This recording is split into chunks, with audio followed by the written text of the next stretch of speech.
On Sunday's episode of Koine Corner, we talked about the appeal to authority with Jesus teaching at the Feast of Tabernacles.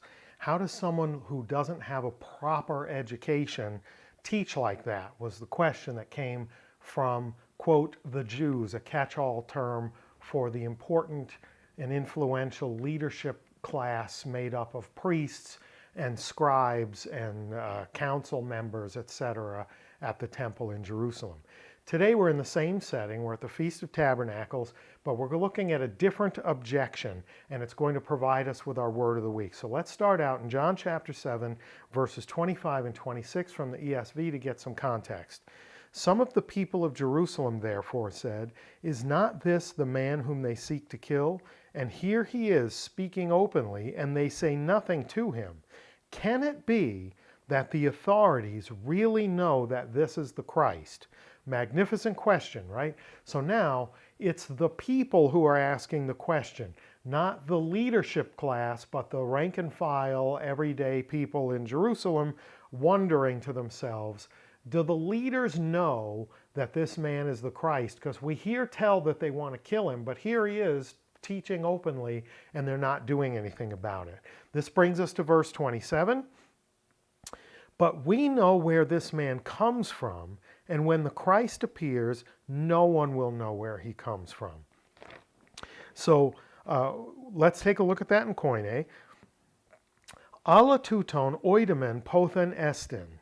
So alla is rather, and then our verb oidemen. Rather, we know, then we have to go to the last two words, pothen estin, whence he is, whence is, and then we get tuton, this man. So notice in the word order, the emphasis is always toward the front, right? So we're emphasizing this man, Jesus, the one that they think the leaders may recognize is really the Christ.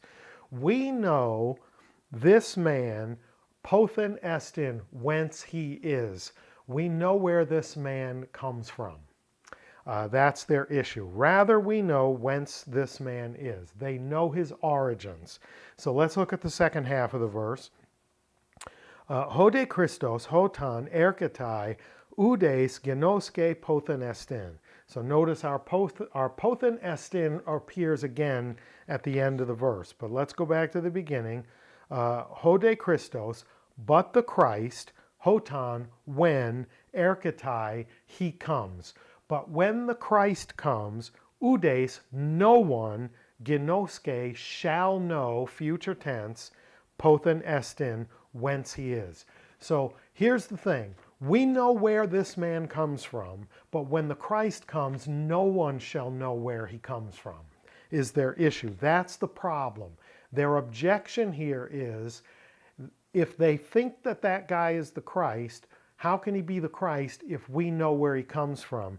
And for whatever tradition, whatever belief they're holding, they think that they shouldn't know where the Christ comes from. This is almost like the opposite of an appeal to authority. It's like an appeal to anonymity. Because we know this guy and because we know his background and where he comes from, surely he can't be the Christ.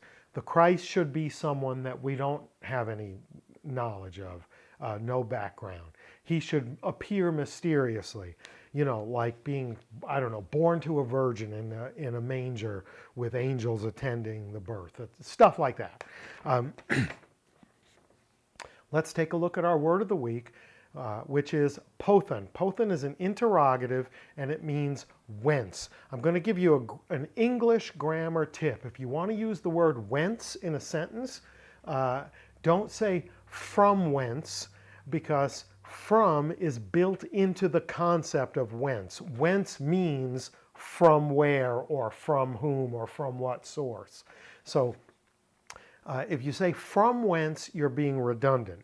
But let's look at our word. Pothen has three different kinds of uses. If it's used locally, referring to geography, it means whence, from where, or from what place.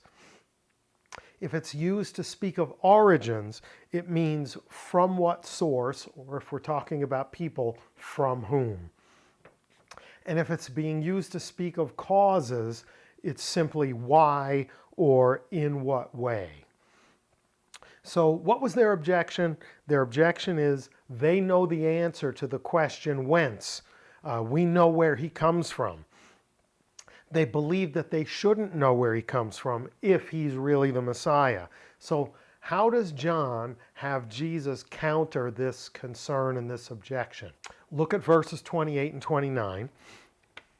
So Jesus proclaimed as he taught in the temple, "You know me, and you know where I come from, but I have not come of my own accord. He who sent me is true, and him you do not know.